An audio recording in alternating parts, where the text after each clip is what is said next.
આ વેકેશન પડી તમને ગમશે કે નહીં ગમે? હા ગમશે? હા 4-5 દી ગમશે પછી નહીં ગમે. 4-5 દી ગમશે પછી નહીં ગમે? હા. કેમ પછી નહીં ગમે? પછી નિહાળ મન થાય આવું છે એમ. નિશાળે આવવું મન થશે એમ? હા. શા માટે નિશાળે શા માટે આવવાનું મન થશે? નિશાળે ભણવાની મજા આવે, રમવાની મજા આવે એટલા માટે.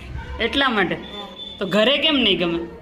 ઘરે 4-5 દી ગમે પછી ન ગમે કેમ તે નિહાળની યાદ આવે ને એટલા માટે. એમ છે. હા ચાલો સરસ. સેજલબેન, વેકેશન પડે છે એની તમને મજા આવશે કે નહીં આવે? નહીં આવે. નહીં આવે? નહીં. કેમ નહીં આવે? નિશાળે જવાનું હોય ને એટલે. નિશાળે જવાનું હોય એટલે? હા નિશાળે જ ગમે? હા હે? હા તો આપણે વેકેશનમાં ચાલુ રાખવી છે? હા કેટલાને ચાલુ રાખવી છે નિશાળ? ઓહ, તો મારે મારા વતનમાં જાવું કે ન જાવું? હે? ન જાવું?